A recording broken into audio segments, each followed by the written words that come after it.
Hi, good afternoon here from Los Angeles. Valerie Milano, the senior editor of the Hollywood Times and Aspiring magazine. And I'm so glad to have my guest here.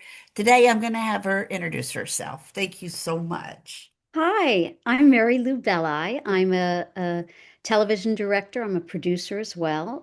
I've been nominated recently for three Primetime Emmys for a comedy sitcom called The Miss Pat Show, but I'm also an author. I've written four books, all of them about the business, the sitcom career book, Directors Tell the Story, Acting for Young Actors, and Acting for the Screen. Yay.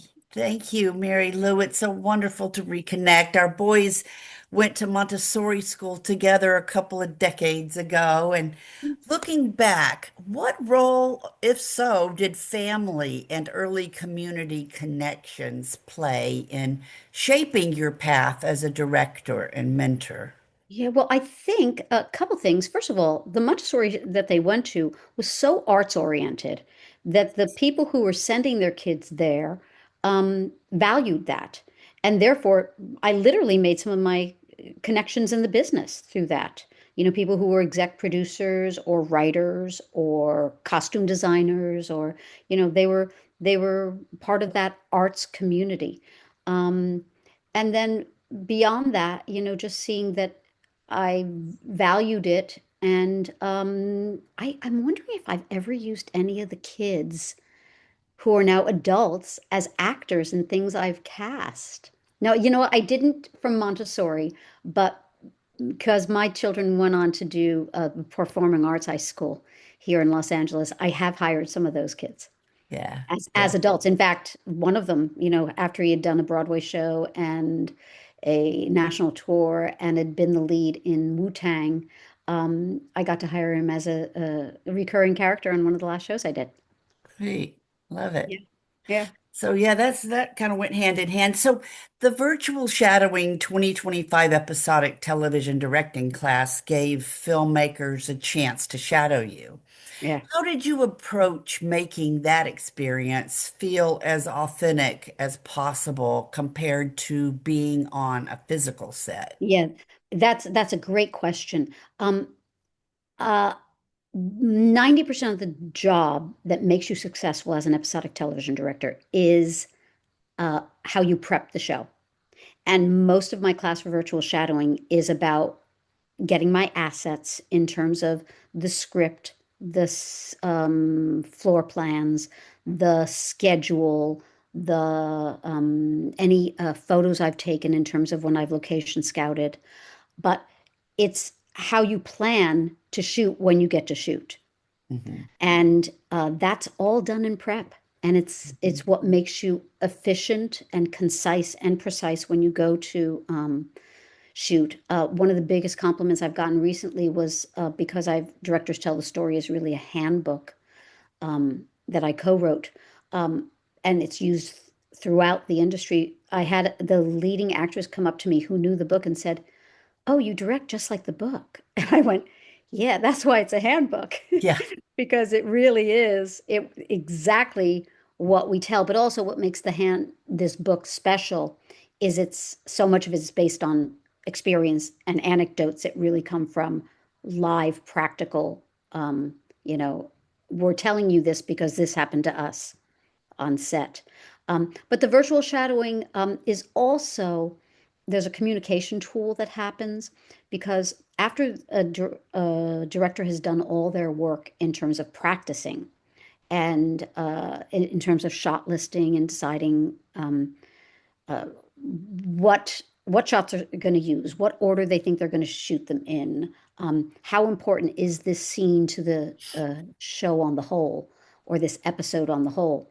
They look at those things, but then the final class is them communicating to me how they're going to shoot it, which is really practical practice for how they're going to talk to their DP or their production designer, or this is how I see it, or even how they're going to talk to their actors.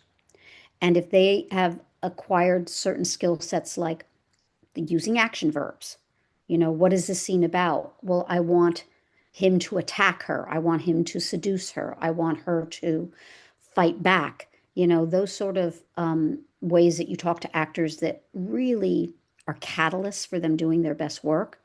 Um, they interact with me that way. And also, when I build my virtual shadowing classes, I love to have components of someone who's might be coming up from being a dialogue coach on a show. So they have a lot of experience, or an acting coach in general, or an actor themselves, which is how I started out. Um, and then have a director of photography, or have a script supervisor, or have an editor, so that their mutual skill sets complement each other. And that's been very, very helpful for people. Six emerging episodic directors participated live, from my understanding. Anna, I Mhm. hope I pronounced her names all right. Anna Farr, Christina Y.R. Lim, Lillian T. Merle, Melissa Hazlip, Sonia Sebastian, who's actually a personal friend, and Whitney Clinkscales.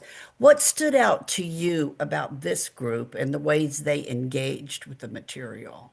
Um, I think, first of all, their authenticity, because you might be a great director and have an idea of what you want to put on the screen, and even how you want to shoot it, and how you want to help mold the script.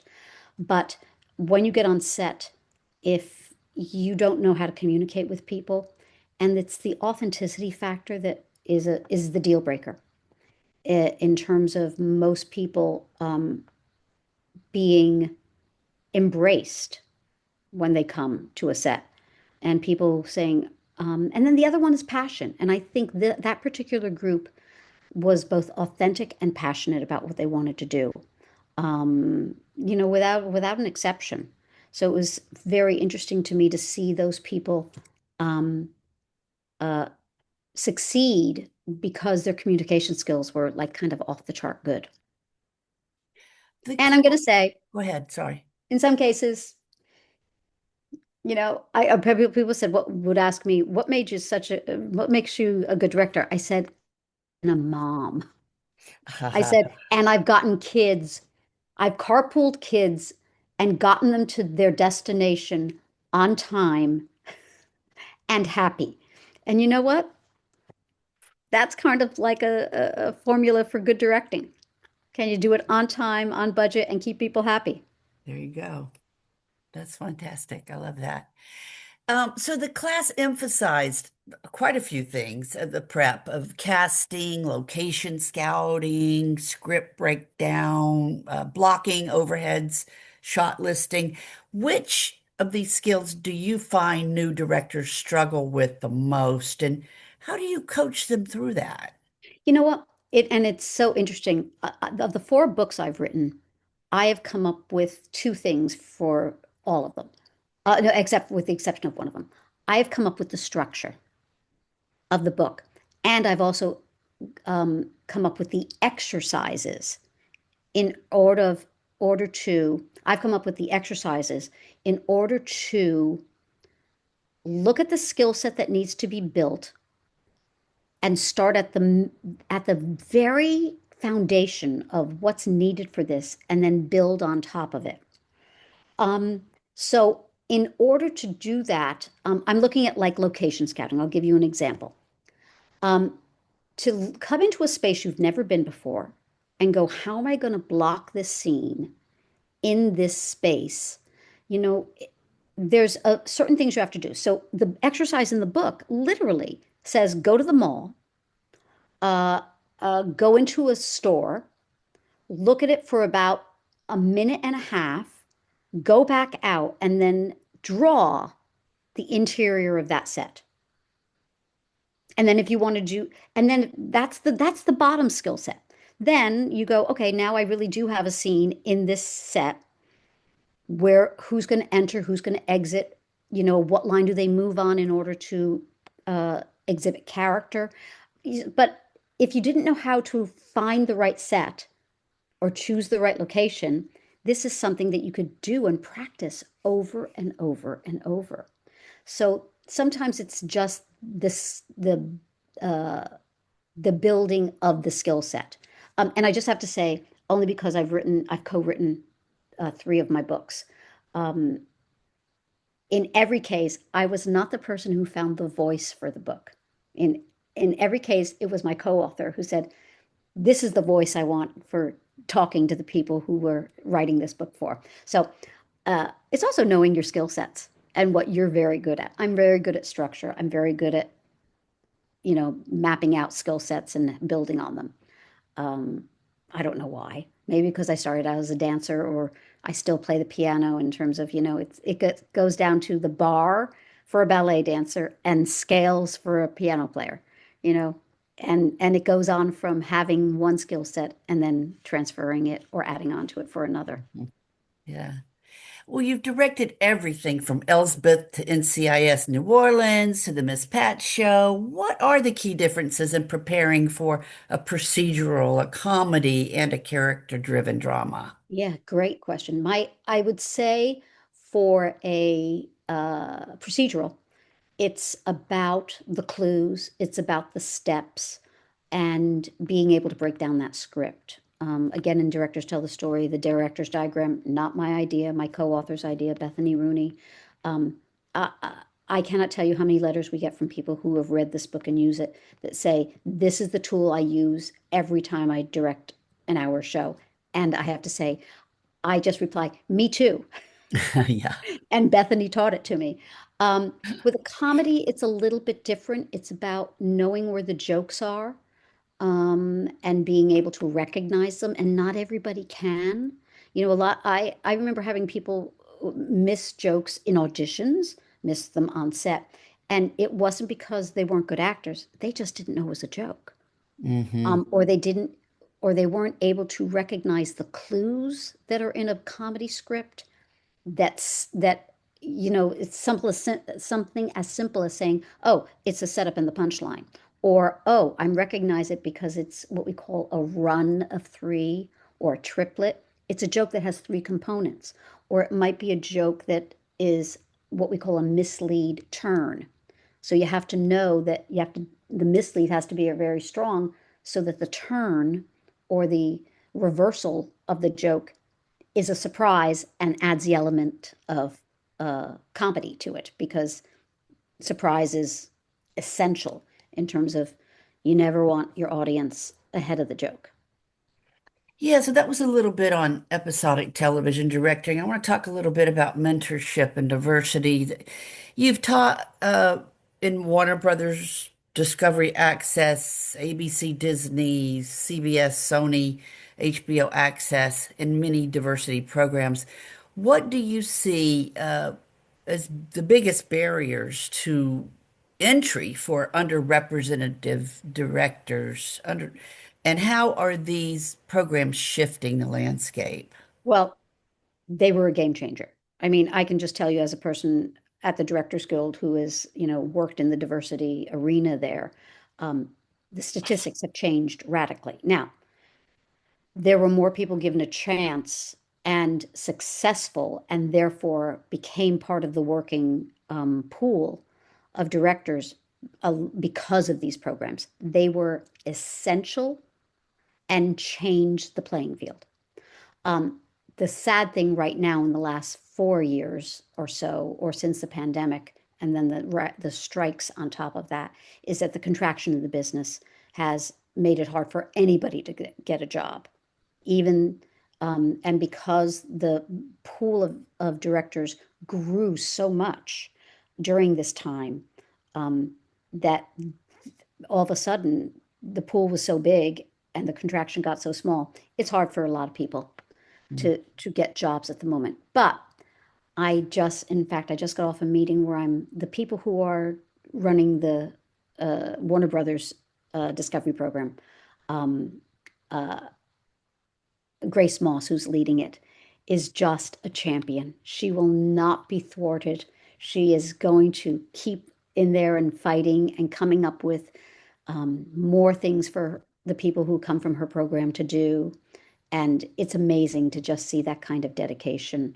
Um, and the big thing that it's changed is in terms of, when I said authenticity, to see um, uh, there was a lot of appropriation going on when I was first starting. I got a chance because I was a woman to enter spaces where other people didn't go. For example, I've directed a lot of African American centric shows, but it was because I was also an outlier as a woman. But I'm here to tell you that there's great African American directors who can be directing African American centric shows now. So the pool of people who can authentically tell their own stories is kind of wonderful that exists now. Mm. So, looking forward, what advice would you give to filmmakers who observed a virtual shadowing 2025 but weren't part of the live class? How can they practice and grow these skills on their own? Well, you could do what I did, which was set up your own curriculum. I mean, I was really, after being an actor, all my directing skills came from an autodidactic um, uh, manner for me. I basically said, what don't I know? Or where can I go to know what I don't know? And then how can I build that skill set? For me, I happened to live near AFI. They had a library. I would go to it every day that I wasn't figuring out how to get on a set, either by being a coach, an acting coach on the show, or saying to a friend, hey, can I drop by? Which is harder to do now. But I was the AFI library, reading a book, listening to lectures that they had, recorded from.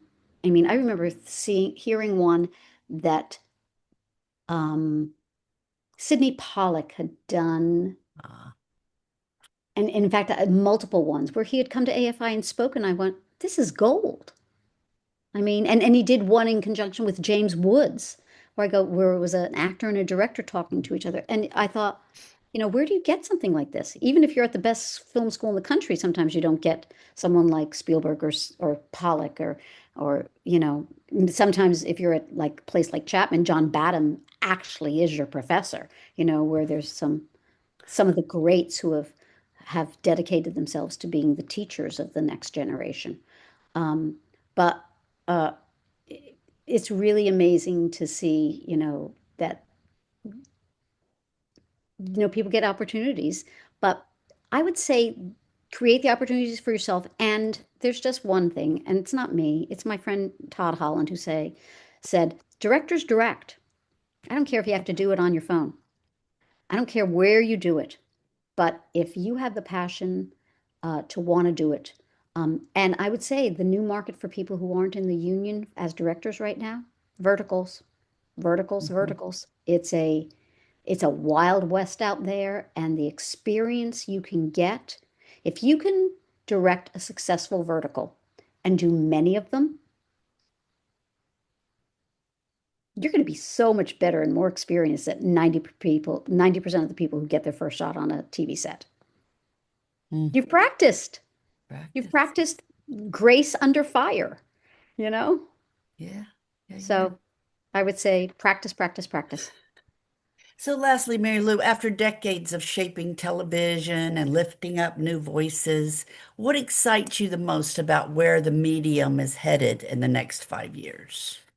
Um, well, I think we have come into a new golden age of television.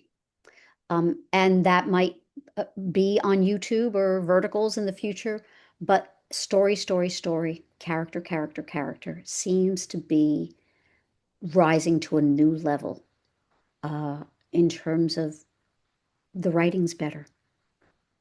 And when the writing's better, it inspires directors to be better directors and actors to be better actors. And, so I think that I don't think that's ever going to go away again.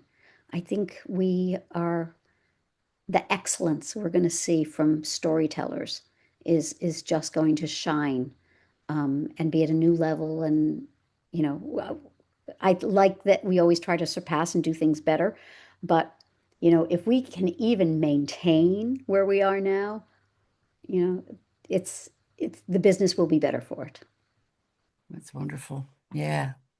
Wow. Great to see you, Mary Lou. Please keep in Oh, touch. oh yeah. Yeah, Thank you we're so much for having me. This has been I love talking about craft. I love talking about the yes. next generation, and I love talking to you. Ditto. Yeah, we're the Hollywood Times today. The Hollywood Times official is our YouTube channel and aspiringmagazine.com. Now, how can our readers and viewers find out more about you and about the things you do? I do maryloubelli.com. And also I'm going to encourage anybody who is a, a possible uh, applicant for the TV Academy to join, or to join if, especially if you're a student, to join as an associate. There's plenty of programs, and then just take class. But maryloubelli.com is my website, and there's lots there Cool. to look at, books to read, things Great. that I post on my Facebook page too, because my Facebook page is not about me, it's about the business. Yeah. Great. Thank you, Mary Okay. Lou. My best to the family and Thank you. keep in touch. Thank you. Okay. Okay, great to Thanks. talk to Have a you. great rest of your day. Okay. Bye-bye. Bye bye.